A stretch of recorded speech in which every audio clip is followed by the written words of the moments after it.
Ining ang Veritas Legaspi, Radyo Asing TV, katiwala sa katotohanan. Uwi na ang programang pang-edukasyon at pangkabuhayan. Hatod sa Indo, kan Bicol University. Uwi na ang sa Indong host, Professor Edgar Parameda.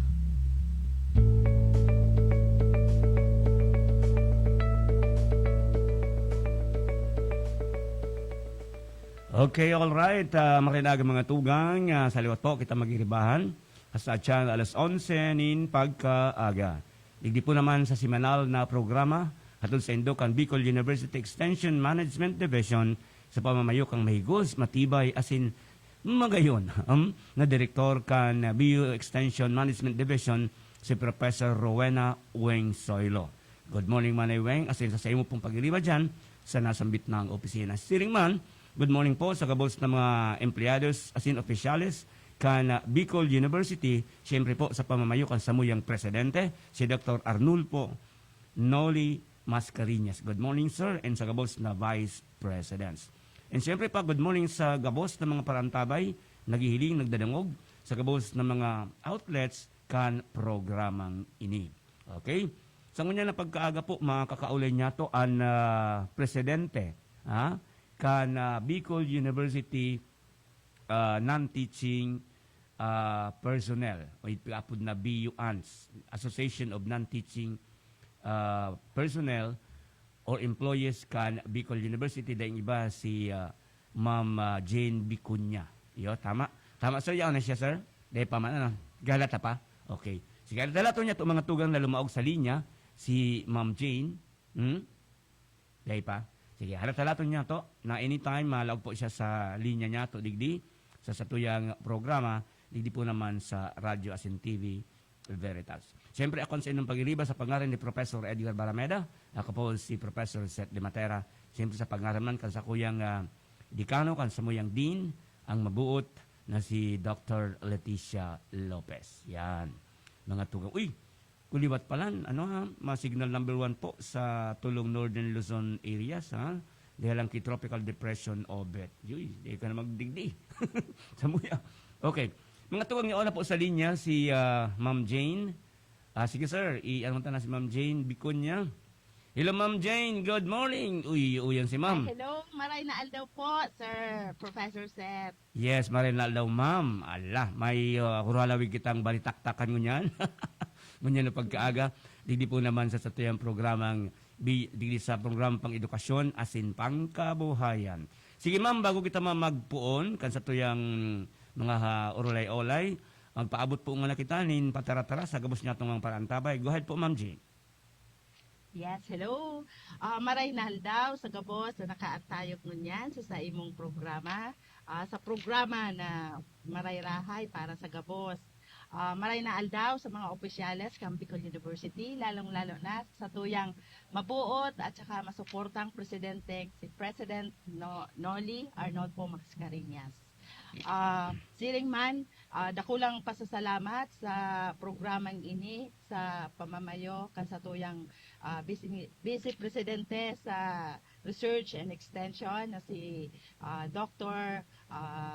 Louie Amano, and then si Madam Weng Zoilo, Director Rowena F. Soilo, sa imbitasyon na itinao sa samuyang asosasyon. Nakulaon pong pribileyo na kami po makasabay sa programang ini na kami po nare-recognize kan sa ilo pong programa. Salamat pong dakula. Siring man sa samuyang sa asosasyon, sa kapamilya kong BUAN, sa miyembro, lalong-lalo sa miyembro, at siring man sa mga kairiba mi sa samuyang asosasyon na in-embrace mi talaga yung mga employees na non-teaching on a job order basis, employed on a job order basis, and then yung mga sa contractuals. Maray na aga po sa Indogabos at tabangan ta pong makasabay po kita sa tuyang mga pikikibo sa asosasyon. Opo. Ang tugang ini po si Ma'am Jane Bicunya, siya po ngunyan ang presidente, no? Kan Bicol University Association of Non-Teaching Personnel or BUANS. Si Ma'am Jane po ang president. Ma'am, pwede mo pong maibalangibog sa muya. Sisi po ngunyan ng presidenteng set of officers kang BUANS. ngunya na panahon na Iyo ini. po. Opo. Iyo po. Okay. Sa ano po, dakulaon ko pong pagpapasalamat sa sakuyang mga pag-iriba na kung bako man po para ay dahil sa Sagabos na kairiba ko na nagsuporta.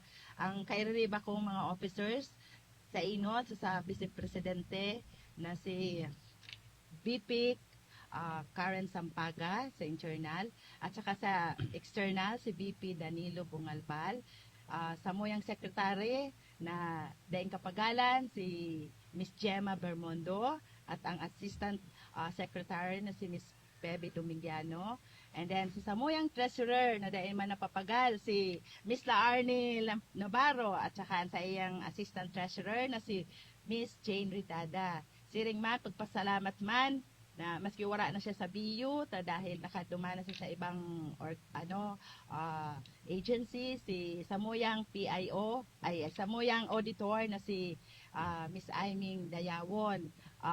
Siring pans, pasalamat man sa Samoyang kairibang business managers na si Miss Malim Pantoja at saka si Sir na Hubito Revilla.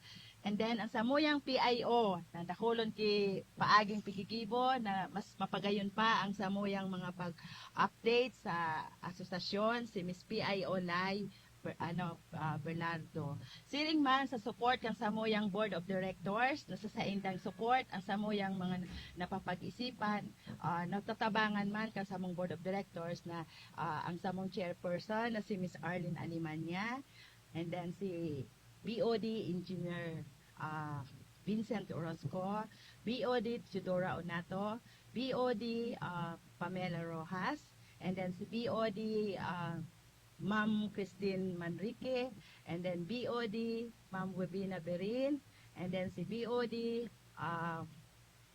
Adrian Grahida, and tamalingawan si BOD Shaky Mular. Sila po ang mga katabang sa pagpreparar kang gabos na mga aktibidades o mga programa na nagkakaigwa ang asosasyon. Salamat po sa Saindo Gabos, nakulaon na orgulyo. Okay, ma'am yun. Thank you very much. Okay, sige. So yan po ang set of officers mo niyan, pati na ang mga members kan Board of Directors, kan BUANS. Ma'am, ano mo niyan ang pinagkakasibutan kan sa inyong organisasyon, lalo na po madali na bagang Pasko. Panahonin na mga benepisya sin kaugmahan. Ano po mga dalakula sin importanteng proyekto po o mga aktibidades ang sa inyong pinagkakasibutan sa panahon na ini, Ma'am Jane? Go ahead po. Okay, siring manggilayon po kang pagpuon meta aramta po kang gabos na ang leadership ngunyang kang BUANS talagang suna sa pandemic kami na talagang push and fight na dahil kaipuanan talaga ang talagang masigasig na hero na kaipuanan kang miyembro ki-action ka agad dahil sa pandemic na na-experience ta. And this time, we know na ang pandemic, di pa man talaga kita totally healed, ang mental health condition, yung mental crisis na na-experience kang bawat non-teaching, yaon pa din ang suporta na ang sa indang officers, di pa man ma-stop kung ano dapat na maitaong dakulang tabang para sa miyembro.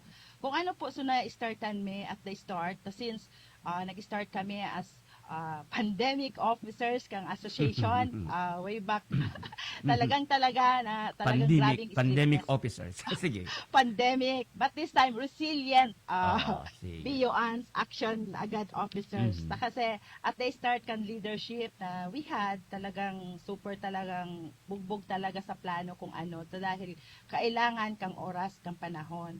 So sa time na naka-start kami, so na-startan mi talaga na immediately after kan sa mong pagtukaw na opisyales itong way back December, January, February, March, talagang nauna susamuyang mga programa na talagang napapanahon at tama sa sitwasyon. Kasi not just nung ang pandemic ang pinaglabanan, kasi sunod-sunod din noon yung mga typhoons na malalakas, so, mahukusog na typhoons. So, yung mga na-programa na na-startan namin doon sa talagang nasa height ng pandemic hanggang last year, may mga continuing activities kami this year na hindi pa talaga yon pwedeng maiwasan kasi yun talaga ang nakikita dapat na maibigay sa mga miyembro at sa mga nangangailangan. Kasi yung mga na-startan namin, ongoing sila, so continued pa naman yung activities.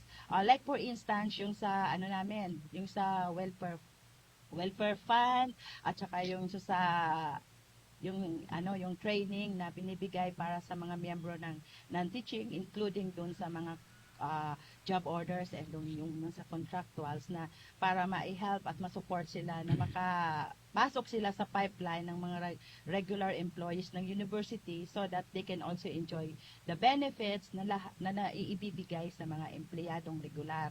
So ngayon po, na-presente, naka-ano po kami doon sa welfare fund. Kasi nung pandemic, luckily, yun ang pinakaunang napa-approve namin na nagkaroon kami ng ganong benefit para sa members, yung namin, yung compassionate welfare fund. So nagkaroon kami doon ng pilot operation na talagang nakapagbigay kami. Kaya lang, dahil sa start pa lang yun, so first time na mangyari sa asosasyon, medyo mababa pa yung na-startan namin. But there, meron naman kaming implementing guidelines na nakasaad doon na yearly, pwedeng i-enhance as to the need kung ano yung kailangan. So this time, meron kaming kasi naka-line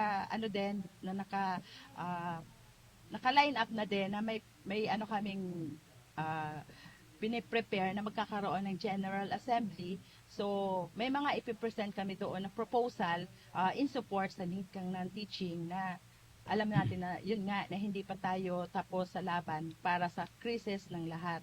So, hindi lang pati sa pandemic, hindi lang sa pati na rin sa economic situation kasi din alam natin yung domino effect noon. So ngayon, ang pinupush ng association na sana kung halimbawa mapaganda-ganda yung benefits na yon, magkaroon ng suporta ang lahat ng miyembro na gawin or suportahan kung ano ang ipopropose na i-present sa General Assembly kasi we're planning to have this parang bigger na siyang plan. Kasi yung dati, kung naibibigay lang ng asosasyon na sa 3,000, maybe we can also expand that to kung ano yung need. Kasi ngayon, ang 100 pesos, hindi na talaga siya maka-level up kung ano na yung ng status ng mga mga bilihin, yung mga lahat-lahat yon. So, we are pushing that na mas higher pa yung pwedeng para mabigay din namin malaki ding balik sa miyembro. Kasi kung maganda ang pumapasok, maganda rin na maibibigay. So, hinihingi ng asosasyon na wag po tayong matakot kung ano po ang napag-iisipan ng mga officers na kasi po ito sa kapakanan din ng bawat miyembro. Kasi nasa namin na kung naibigay namin doon sa mga nagka-experience ng COVID, yung may mga severe cases, yung may mga losses talaga sa family, we are now pushing that na hindi lang sa 3,000 kami magalimit. So, we are pushing that to the maximum at least 30,000. So, and then, we were not just limited doon lang sa members. Kasi sa nakaraan na mga experiences na dumaan, na nakita namin kung ano talaga ang need. Hindi lang talaga magiging focus tayo sa member. Kasi ang member, nandyan yung family niya, yung immediate family. Karamihan ng mga non-teaching, nakapisan sa magulang, sa pamilya, or hindi naman kaya yung magulang ang nakapisan sa empleyadong itong non-teaching. So ngayon, we expand our proposals na hindi lang sa member siya mag-focus, kundi doon pa din sa immediate family na we identify kung ano yon, yung spouse, parents, at saka yung children. So doon magsisirculate. That any doon sa magiging recipient doon sa benefit na ipopropose namin, within the year, anyone among those recipient, isa pwedeng maka-enjoy ng benefits na naka-program. So halimbawa mayroong ngayang severe cases nga sa family ngayang may nagkasakit ngaya or may mga invasive, yung may mga medical concerns na kailangan ng malalaki. So, yun. There in there, may mga nakaset kaming requirements kung ano yung mga halimbawa nga kung may may loss ngayon sa family na sila ngayon maanuhan. So, pwede sila mag-submit ng death penalty. Ano ba yun? Certificate of, ano ba ganyan? Certificate. Yung, ano yun? Death certificate. Di ba yan? Yan, death certificate. Pwede mag-submit, no? So, we can give the family 30,000. And also, kung ano pang yung mga severe cases. And then, kung meron naman na mga hindi severe cases, so pwede naman may mga nakaano din doon na amount, halimbawa 25, 20, depending. Kasi meron ding mga officers na nakaset to categorize or sila ang mag-i-evaluate kung ano ang dapat. Yes. So, other to that, just yesterday, just last Tuesday, meron na pinakam up din ang association na hopefully with God's providence and then na talagang mag-grant na kasi nasa na din siya, parang nasa pipeline sa hinay parang meron na rin na positive na nakikita. Na kasi we are also planning na magkaroon din ng healthcare, yung parang healthcare card, yung mga members ng non-teaching na we are also trying na hindi na sila mako-compensate to give an amount. So, we are trying na makuha yon sa ginagawa pa ngayong paraan, na magawang kaparaan. Kasi marami pa akong kinukuhang documents, marami pa kaming ina-accomplish to support that. So, malapit na yon. So, again, also, doon naman sa isang project na ngayon, na-prepare na naman namin yung para sa second batch kasi yung first batch namin yung sa review ng sa examination for civil service because that is in support for the nung movement ng mga non-teachings para sa regularization, sa promotion and all. Kasi merong mga mandates ngayon ang government, especially yung mga bagong releases para masunod yung ng mga dapat position. may eligibility, Ma'am Jane. May eligibility dapat. Yes, kasi hindi tayo doon makakaiwas doon sa ng government natin, yung sa CSC, yung ORA-ORA na now 2019, ORA-ORA 2019 na talagang requirements number 1 yung civil service eligibility, not just yung experience. So with that, ng asosasyon na kailangan namin gumawa ng paraan, yun ang namin. So, meron kami ng with the support of course ng BUEMD with ni ni VP for Research and Extension ni Dr. Louie Amano, malaking pasasalamat at saka ni Director Rowena F. Soilo. At saka with the support ng nung BU College of Science, lahat sila po nagtutulong-tulungan. Kasi alam mo po, Sir Seth, ngayon talaga nitong pandemic, kung makikita natin ang mga pangyayari lahat, lalo na yung pandemic, talagang hindi natin yun makukombat or mapafight without the support of each one or everyone. So, lahat talaga nandyan, support system.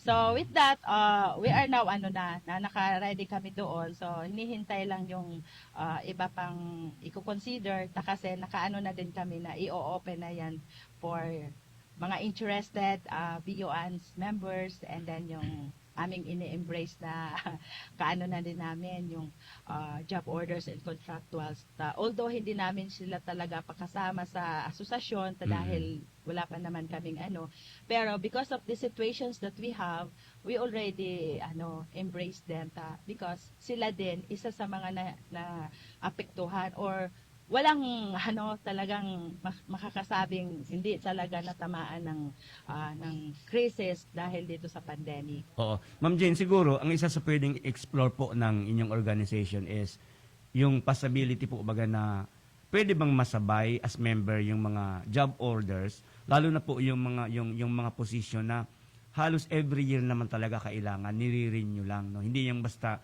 dahil kailangan lang yung services nila, parang seasonal, kundi talagang kailangan talaga sila, although they are in the job order status dahil walang plantilla position sa kanila.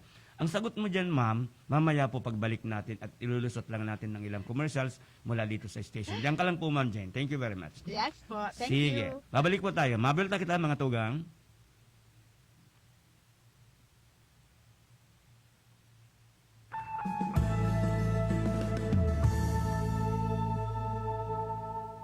Kung pag-aalaga ang pag-uusapan, sinisisang bida dyan sa lakas ng katawan? Mark Capsule Plus C Herbal Food Supplement naman yan. Ito lang ang aking pinagkakatiwalaan, lalo na sa aking kalusugan. Para sa pamilyang may tatag na haligi ng tahanan, dapat umiinom ng Mark Capsule Plus C Herbal Food Supplement. It will boost your immune system and non-acidic vitamin C pa. O ano, haligi ba ng tahanan may tatag? Mag-Mark Capsule Plus C Herbal Food Supplement na. Ika nga'y mag-Mark Capsule araw-araw para always kang healthy. Mabibili na ang Mark Capsule Plus C Herbal Food Supplement sa inyong mga suking tindahan, grocery, sari-sari store, supermarkets at drugstores dito sa inyong lugar. Saro sa mga common na kailangan kan mga senior citizens ang katarata. Pag igwa ka kaini, malabog ang sa imong panghiling. Igwang puting layer na nakakover sa imong mata. Alagad mahal ang magpa-opera kan katarata.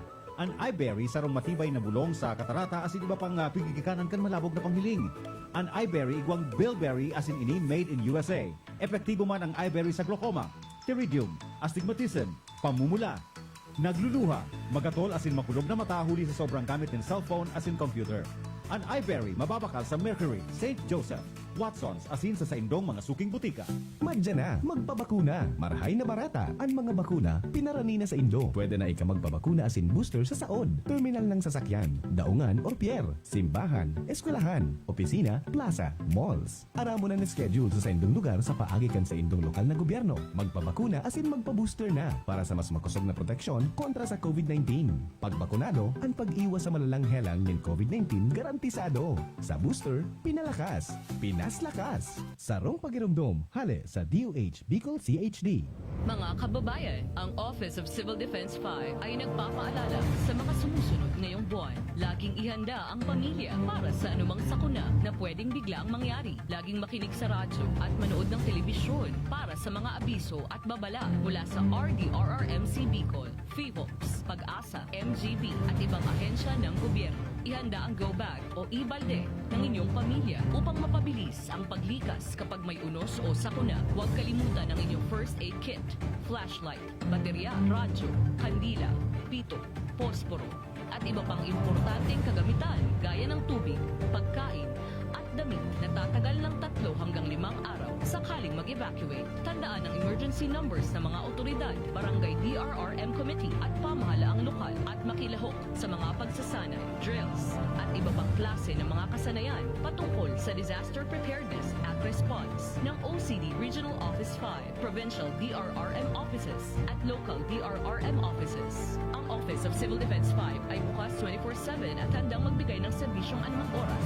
sa Camp Brigadier General Simeon A. Ola, Legazpi City, Albay, sa pamumuno ni Regional Director Claudio L. Yucot. Maaring tawagan ang hotline number 742-1176. Sa OCD5, bida ang handa. Kung Joey Ikan albay sa iyang inaksyonan, mga programang magagayon talaga. Sa kauswagan, gabos niya gigibon para sa sato. May modernong ospital, mga pasilidad sa tung naresibiya mga tabang medikal sa BRTTH, Bicol Heart Center, Bicol Cancer Institute. May mga bagong tulay, mga eskwelahan, mga patinampo sa lambang banwan, mga water system, kadakol pang iba ang naginibo kan mabuot na kongresista. Kong Joey.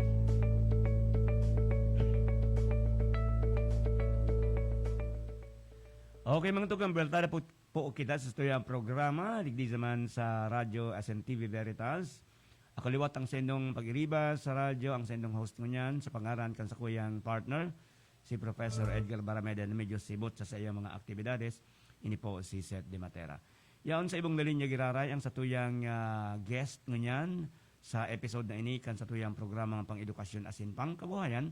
Natod sa tuya kada aldaw ni Nueves, kan BU Extension Management Division, si Ma'am Jane Biconia. Ma'am, kanina sa hapot ko, posible ba ng mga JO niya to na bako siyang seasonal kundi halos regular man siyang piga-hire? Ano ba nga ni mga JOs dyan? Aram ko, nagbilang na nin mga taon na pirang taon na silang job order.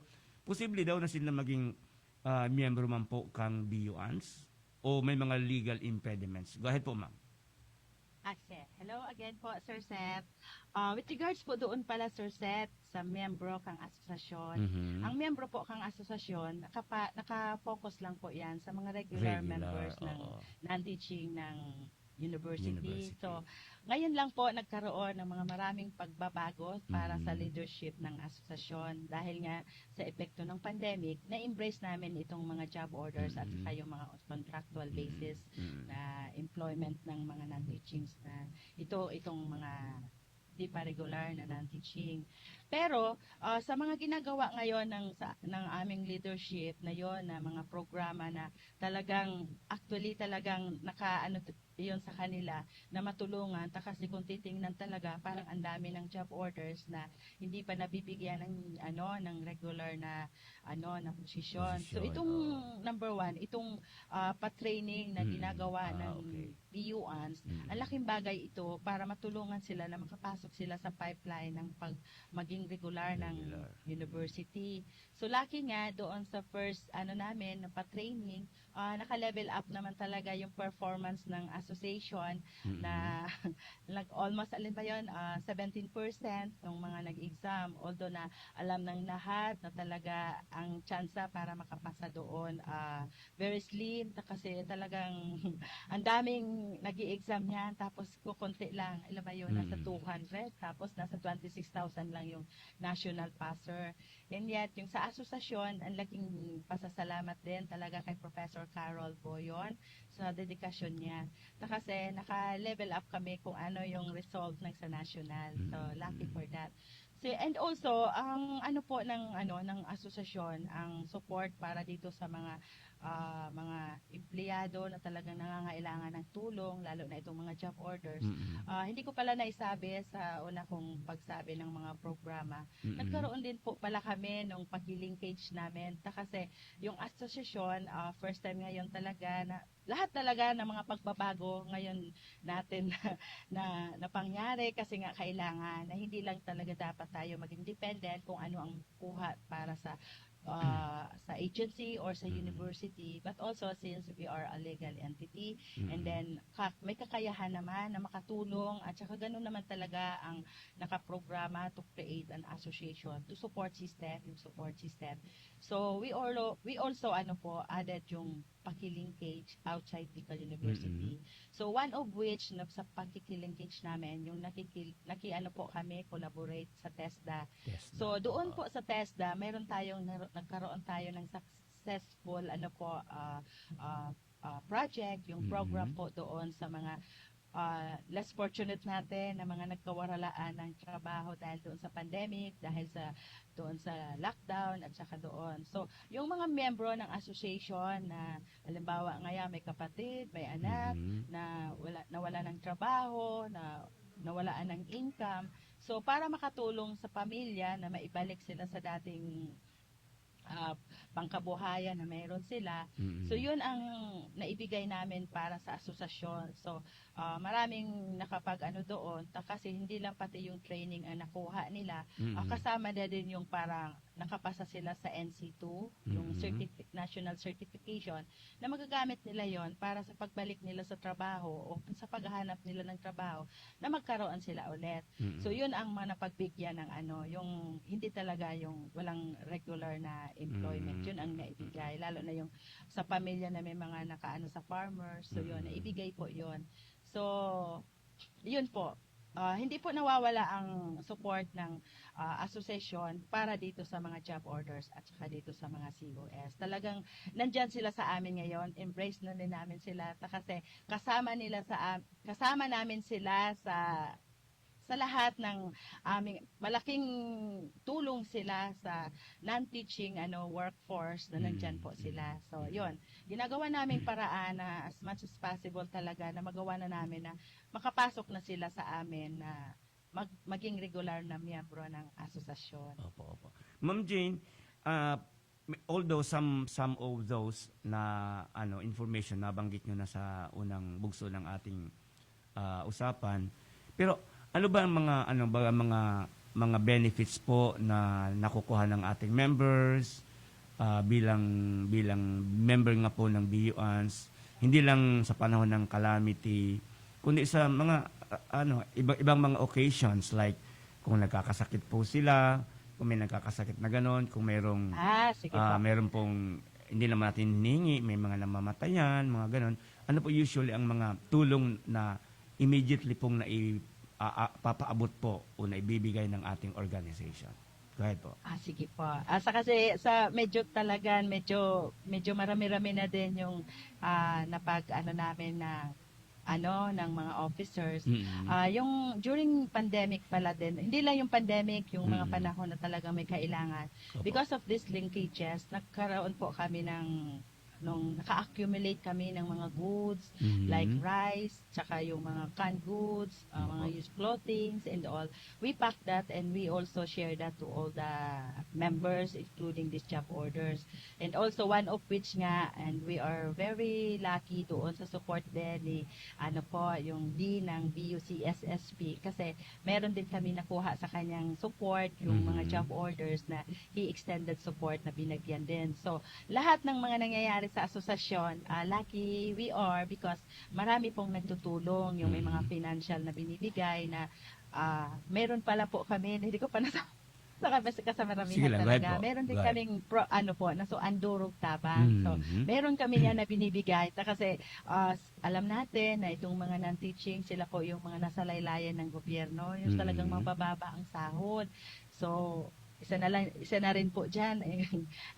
Ako din po, isa na doon. Kaya masasabi ko talaga, kaya ang puso ko na talagang nandyan kung saan yun, na ang welfare fund ng bawat miyembro ng asosasyon mabigyan ng pansin. Kasi ito talaga ang grupo na talagang dapat masuportahan. Lalo na itong mga job orders na sa panahon ng talagang pangangailangan, wala silang ibang makukuha kundi yung wage lang nila. Other benefits, wala talaga. So, yun ang mga support na ibibigay ng asosasyon. Malaking bagay. Tapos, hindi lang pati sa food packs kami nakakapagbigay, pati yung mga medical health packs na pag-share namin yon. Yun nga, doon lang, kasi nga doon sa welfare fund, hindi din talaga sila doon kasali yung mga job orders, kasi kasali lang talaga doon yung mga regular employees. So doon, nakaka-extend po talaga kami, kasi nagkailan din talaga yung mga naka-experience yung sa case ng mga COVID na talagang na-infected sila ng virus. So talagang we give na yung binigay kami ng 3,000 each para sa naka-experience. And then, doon naman sa talagang, kasi actually, talagang tinatry na namin na malimit na yung pass lahat na scheme para to support a member. Kaya lang, because doon sa initial na proposal, yung response ng aming members na, siyempre, naintindihan naman, kasi first time na mapangyari, tsaka sa mabababa din talagang sahod na mayroon, 100 pesos is already a huge amount for every member ng asosasyon, dahil kilong bigas na yan. Kaya lang, because talagang kailangan na magkaroon ng support system na yung 100 pesos, na kami yung 3,000 hanggang 3,000 lang. So ngayon, kung bigyan talaga ng support, mangyayari na maging malaki yon. Ma'am, nung nakasama kasi ako, Ma'am Jane, sa benchmarking na ginawa ng Buufay, being ako po yung pangulo ng asosasyon namin sa BUCAL, sa teaching, yung Bucalfa. Kasama pa ako dun sa nag-benchmark. 1 week kami doon hanggang para Central Luzon. And marami kami nakuha ang inputs, hindi lang about sa teaching, pati sa non-teaching, sa mga employees, nalaman namin doon na mayroong mga SOCs na yung mga empleyado, yung organization, di ba nga doon, mga labor union mismo, labor organization, nag-engage po sila, ma'am, sa tinatawag na IGP or Income Generating Projects. And ang iba sa kanila ay sila mismo ang nag-ooperate ng canteen at ilang mga stores sa loob ng kanilang eskwelahan. Kaya, kumbaga, maliban dun sa membership fee na nakukuha na nalilikom ng organization from the members, nakakaroon sila ng ibang source of revenues or of income for the organization, tulad ng mga IGPN operating canteens, operating mga stalls. Ano po ang insight nyo rito, Ma'am Jane? I say, yes, sir, Seth.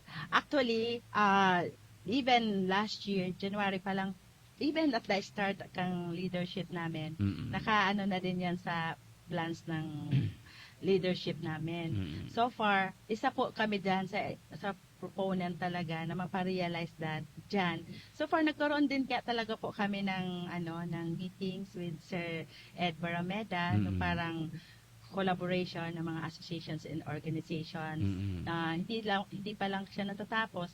Pero ang asosasyon po, talagang may proposal na gano'n. Kaya lang, because of the change of leadership, kasi may may pending request sa university to have a legal entity para doon magkaroon kami ng transactions para sa asosasyon. Kasi right now, hindi pa namin nakukuha talaga yung official office ng asosasyon. Kasi meron po kami mga programa na right now, hindi ko pa pwedeng maika-disclose clearly or because nasa pa po siya. Hindi pa po siya hinog, hindi pa po siya tapos. Pero meron po kami mga programang gano'n ang idea na talagang ang pinaka-main purpose namin talaga na para na ma-support yung mga non-teachings, especially na ang mga non-teachings talaga because yung limited income, nagkakaroon talaga or limited salary na meron, yung meager income na nare-receive, some of the non-teachings talaga, doon sila nag-outsource, na nagkakaroon sila ng mga pangkabuhayan, yung mga extra nila business na kinukunan na mayroong mga gumagawa ng peanut butter and all, tsaka yan. So, yung asosasyon ng non-teaching, iniisip namin, hindi lang kami doon maglilimit. We will do it on a bigger scheme po siya or bigger span kang business na hindi lang doon maglilimit yung mga patinda-tinda lang, kundi pwede din kami makalinkage at saka kung anong available sa university na may isusupport na yun sa non-teaching para wala ng third party or merchant na pwedeng pumasok. Yung association na mismo talaga ang doon ang mag-operate. So, at the same time, hindi lang yung income revenue ang iniisip. At the same time, yung maikikater sa non-teachings na they can enjoy those, halimbawa, kung may mga merchandise or whatsoever, na kasi pwede din ika-offer na sa mga malalaking businesses na makuha yon sa yung price talaga na yung pinaka-origin price that maibigay sa members ng non-teaching at a lower cost. Or even meron din na kami na nakita na din na even yung taxes parang na-waive yon in support para sa mga needs ng non-teaching or yung mga empleyadong nasa laylayan ng gobyerno. Yan talaga po yun. Ma'am Jane, pagbalik natin, kung pwede mong sabihin ngayon dito sa ating programa, may pag-asa ba tayong makakuha ng CNA? CNA. Mamaya, at yan po mga tugang, pagbelta, kasi mag-asap si Ma'am Jane, kung igo siya kaining na sagap-sagap na bareta, kung iguaning CNA na ma-re-receive ang mga empleyados kan Bicol University, bako lang ang teaching, kundi non-teaching, asin pati ng teaching asin gabos na empleyados kan Bicol University. Mabel na po kita mga tugang.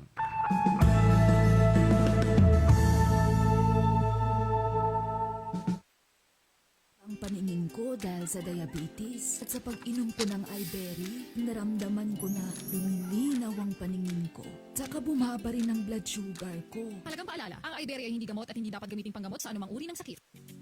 Ako si Dani, nangingisda. Nagkaroon ako ng katarata, iBerry, giinom na ako, umaga, tanghali, hapon. Salamat sa iBerry. Medyo wala na, hindi makati. Sa Lucky 4A Feeds, tayo ay sigurado. Sa Lucky 4A Feeds, problema'y maglalaho. Congratulations, Clark Feed Mill Incorporated, manufacturer of Lucky 4A Feeds and Healthy Way Feeds, for achieving the ISO certification in July 2022, adding to its existing GMP certification. We are a world-class feed mill with brands as your number one choice for excellence and quality. Lucky 4A Feeds, ito ang gamitin nyo. Kadalasan kasi puro lang ako sa tapat ng computer. Mga 16 hours, kukunti lang yung tulog. So yung stress sa mata talagang napakahirap. Mula nung nag-Iberia ako, nabawasan talaga yung gamit ko ng salamin. 6 na oras, wala akong salamin. Laking tulong Mandyan na. itong kidney care. Di ko na kailangang magpa-dialysis. Wala nang sakit sa kidney. Nanumbalik ang lakas ko. Naging normal na yung creatinine ko. Kaya nakasanayan ko ng uminom nitong kidney care. Your destiny at the heart of Legazpi, El Palacio, the first enterprise development product of the Diocese of Legazpi, El Palacio, a unique place to spend and create memories with your families, friends, and loved ones. Homey accommodations with cable TV and Wi-Fi, comfortable rooms with hot and cold shower with function halls. Perfect for wedding receptions, birthday parties, trainings, seminars, conventions, and meetings. El Palacio is conveniently located beside St. Gregory the Great Cathedral Parish, Albay District, Legazpi City. Come and visit us. When you experience El Palacio, you are extending help for the welfare of the clergy of the Diocese of Legazpi. For inquiries, contact 0936-921-1225 or message us through Facebook. El Palacio, your palace experience. Madyan na, magpabakuna. Marahay na barata. Ang mga bakuna, pinarani na sa Indo. Pwede na ika magpabakuna asin booster sa saod, terminal ng sasakyan, daungan or pier, simbahan, eskwelahan, opisina, plaza, malls. Aramo na schedule sa indong lugar sa paagikan sa indong lokal na gobyerno. Magpabakuna asin magpabooster na para sa mas makusog na proteksyon kontra sa COVID-19. Pagbakunado, ang pag-iwas sa malalang helang ng COVID-19 garantisado. Sa booster, pinalakas, pinaslakas. Sarong pagirumdom, hale sa DOH Bicol CHD. Jmar, todo panalo at magkapremyo. Pangkabuhayan at pangkarunungan. Raffle promo. Narito na ang mga prizes na pwedeng mapanalunan. Fifth prize, 15 winners of Android phones. Fourth prize, 20,000 pesos worth of Jmar products. Third prize, 1 unit HP laptop. Second prize, 200,000 pesos in cash. First prize, 300,000 pesos in cash. At ang grand prize winner ay mananalo ng kalahating milyong piso. Meron pa tayong 200 consolation prize winners of Jmar gift packs. Heto pa, ito todo na talaga dahil ang mga Lucky Store partners natin mag-uuwi din ng mga papremyo. Over 2 million pesos worth of prizes ang ipamimigay. Jmar, todo panalo at magkapremyo. Pangkabuhayan at pangkarunungan. Raffle promo. Itodo na ang pagsali. Per DOH FDA CDRR Permit number 0584 Series of 2022. Alright mga tugang, bertada kita sa tuyang programa. Digdi po naman sa Radyo SNTV Veritas. Siyempre ako ang sinong pag-iribag-iraray. Papabalik ko niya to sa linya si Ma'am Jane Bicol niya, ang presidente kang Bicol University Association of Non-Teaching Personnel or BUANS. Ma'am Jane, sa hapot ko sa bago. Kung pwede mo lang itara, ma'am. Pero pag dahil po, ma'am, pwede, ma'am, dahil ka magtara. Ano, ma'am, sa sagap-sagap mo, ma'am, sa radar mo, ma'am? Actually, just Monday hanggang Opo. Tuesday hanggang kahapon, ang sagap-sagap po talaga magayunon. Oy, Dahil wow. permit naman po, kaya nakakauron ang presidente kang university. Yes po. Ang marayrahay na pagsuporta kang sa tuyang presidenteng Opo. si Dr. Arnolfo M. Mascareñas Mm. na bako po siya mahira para sa asosasyon ng Iyo po teaching talaga. para oo. malapitan. Marayo na yun si Pres, maka-update. very facilitative Iyo siya. po. Opo. Kaya Mm. sa ano ng leadership ng aming asosasyon, hindi po kami nahirapan para makapush ng lahat ng aming proyekto at saka mga activities because nandyan po siya talaga. Ramdam namin ang suporta. So since this week, yung mga positive na inputs na nakuha ng asosasyon, ang ating presidente very positive na maibibigay ang ang dapat na benepisyo na ibibigay para sa non-teaching. And also to recognize the efforts of our finance management office na ang ating sa FMO si Attorney Lloyd Casases na nandyan din ang support niya para ang ating mga benepisyo maparealize. Kasi ang mga benepisyo naman ay maibibigay pa naman yan sa December, lalo na ang CNA. So as we see it, nakikita ko sa ano ng mga opisyales ng university na they are doing their best, all the efforts kung ano talaga ang dapat gawin para maibigay yon sa non-teaching, and we are grateful to that. So yun, nakikita ako kaya ano talaga positive ang ano ko doon kasi naano ko ang ano ng medyo na parang muna ma'am ang benepisyo. Opo. Kasi as of now po, nasa ano na po tayo, nasa processing na talaga ng pag-report ng lahat ng mga pwedeng ikabigay na benefits para sa ano, yung sa financial reporting. So, ngayon, naka-focus na talaga on that ano po, situation. Opo. So, parang hindi mahirap para mapangyari yon dahil nandiyan ang support ng lahat, Opo, yung ating top officials. Kaya, masaya sa pakiramdam na nandyan talaga po ang concern.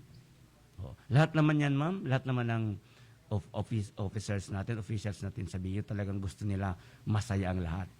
Ngayong darating na Pasko. Lalong-lalo na po yung ating presidente. Opo. Oo.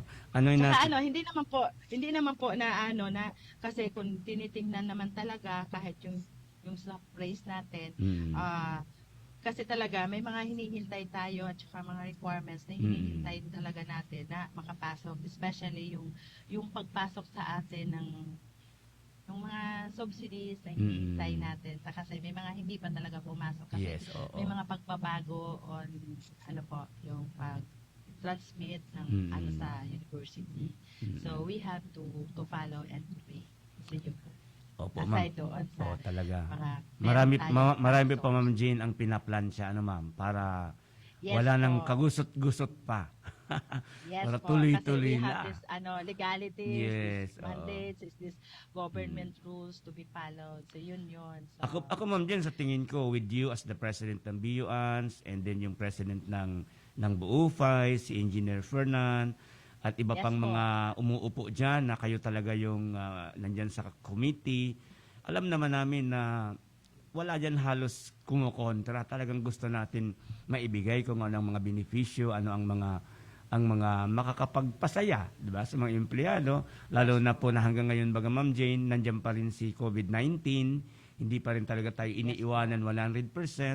Kaya nga pag nagkaklase tayo ngayon, makita mo, although medyo relax na, pero talagang in-observe pa rin natin yung mga health and safety protocols, lalo na yung pag-wear ng mask sa loob ng classroom during face-to-face classes, no?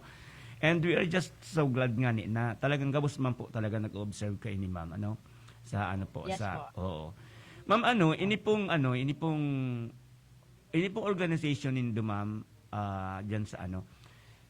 Day pa po kita ninto kawan sa Board of Regents, ma'am?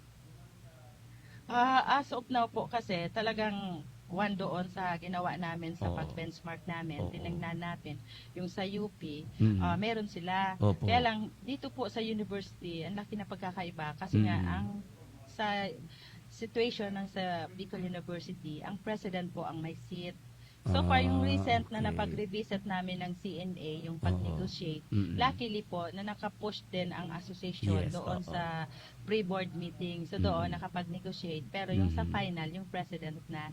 Anyway, yung lahat naman ng concerns ng association, since nakita naman natin yung compassionate heart ng ating presidente, na i-push din yung mga proposals na talagang pinos ng association. So we are lucky din also.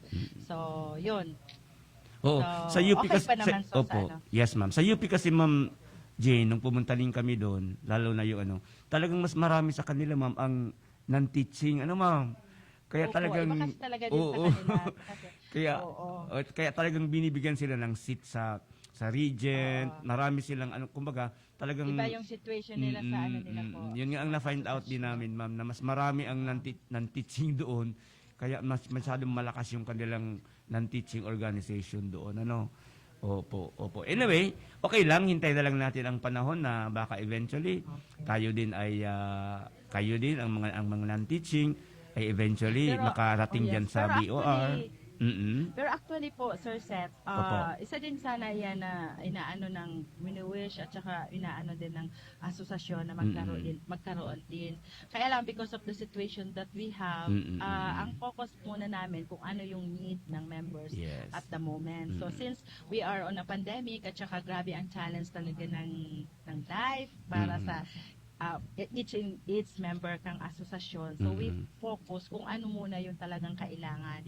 Especially na marami talagang dapat na hindi maiiwasan na mga situation sa university at saka sa national na talagang we have to wait kung kailan talaga na pag okay na talaga sa loob, saka lalabas talaga ng sobra. Pero lucky din talaga na na-support na din kami na nakapaglabas-labas na din kami para makagather din ng more wider ideas or brilliant ideas that we can also extend to the benefits of our members. So we are lucky to that.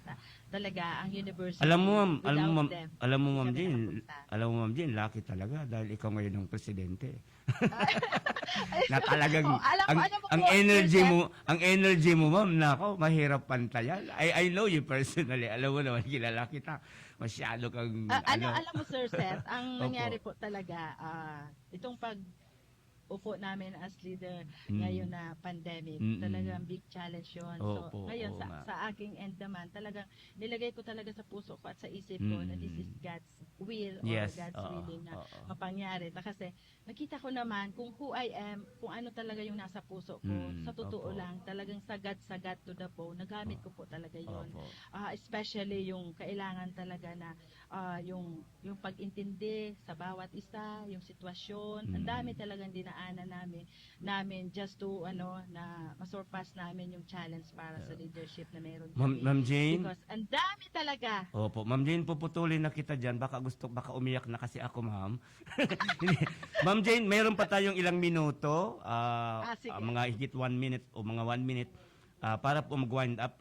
Sige po, go ahead po kung ano pang gusto nyong mga ibang mensahe sa lahat ng ating tagapanood at nakikinig ngayon dito sa ating mga outlets sa programang ito. Go ahead po, ma'am. Ibibigay ko sa inyo ang remaining seconds natin, minutes natin para dyan. Sige po, go ahead. Bago tayo magsara ng programa. Okay pa. Again po, sa miyembro ng ating asosasyon, PUANS Non-Teaching, hinihingi ko po sa lahat na tayo po ay magtulungan, magsama-sama tayo po sa lahat ng mga programs at projects na meron tayong ipinupush. Pagtulungan po natin ito na maparealize natin.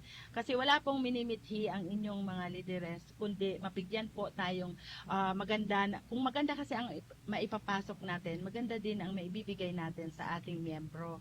And also, wag po tayo mawala ng pag-asa to those na mga naghihintay na magkaroon ng chance na ma-regular sa university. Kasi ang ating presidente ng university, hindi po siya nawawalaan ng ways or na maibigay po sa atin kung ano yung pangangailangan. So far, palagi po ako na nagpa-follow up kung ano po pwedeng maibigay sa atin. So doon, hindi naman tayo nawawalaan ng pag-asa kasi nagkakaroon pa tayo ng pag-asa na may nakikita pa tayo na pwedeng ma-move para sa ating asosasyon. With regards doon sa mga job orders, on job order and contractual employees ng non-teachings, wag din po tayo mawalaan na hindi po tayo makasali kasi marami pa pong napaplano ang ating university, yung pwede nating mapalipatan yung sa scrap and field position. So marami yon.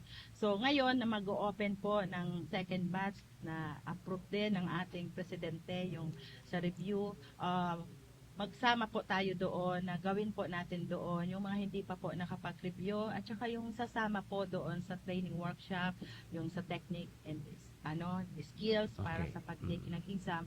Seryosohon po natin ito, pagyamanin kasi nakita na natin sa first batch na kasi dapat kung talagang nakapag-ano tayo dyan, tuloy-tuloy yun po natin na wala po tayong palya na bigyan natin ng pansin.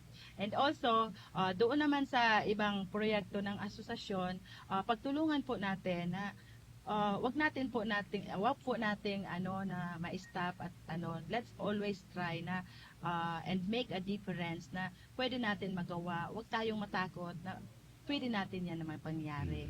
So wag tayong mag-limit kung ano na yung dati na nandyan. Let's explore. Let's have some kasi ngayon bago na, lahat na nagbago, hindi na tayo yung dati na kung ano na dyan yun lang. So let's explore. Wag natin ilimit ang sarili natin na marami pa palang pwede natin gawin. So magsuporta tayo na maghanap pa ng ibang mga paraan kung paano tayo maka-level up kung ano yung nai-enjoy ng ibang miyembro ng ng ating ng VU community na hindi tayo masyadong nakakawawa na dahil sa meager income that we have, hindi po tayo doon malimit na doon na lang. So let's explore, let's help one another, not just ourselves, even the university. Magtulungan tayo para mas marami tayong maibalik din sa atin. So doon din, inihingi ko din na ang lahat ng bagay, mangyayari yan kung tayo magsama-sama. At yun ang ko po, Sir Seth. Okay, Parang sige, thank you. Na ang bagay-bagay na pangyari yan, pagsama-sama at nagtutulungan. Yes, apo. Sige ma'am, maraming salamat po sa oras, sa pagpa-unlock na makasama namin kayo sa loob ng 1 oras. Dito po naman sa ating programang pang-edukasyon at pangkabuhayan. Thank you po Ma'am Jane Bicuña. Salamat. Sir Seth, thank you very much po. Thank you very much. And Merry Christmas in advance. Wow, sige. Thank you, thank you. Mga tuwang yan po ang satuyang naging bisita mo niyan sa Huwebes na ini. Si Ma'am Jane Bicuña, ang presidente ng Bicol University Association of Non-Teaching Personnel or the BUANS. Siyempre sa pangaran kan kabos na opisyalis kan Bicol University, sa pangaran ni Professor Rowena Wang Soilo na iyong director, kan BU Extension Management Division as Kimam na Alfane. Asin sa gabos ng opisyalis, asin pag-iriba dyan sa Bicol University. Sa pangaran sa kuyang partner, Professor Edgar Barameda. Ako po ang sa inyong nakaibahan, Professor Seth de Matera. Salamat po, kansendong pag-antabay.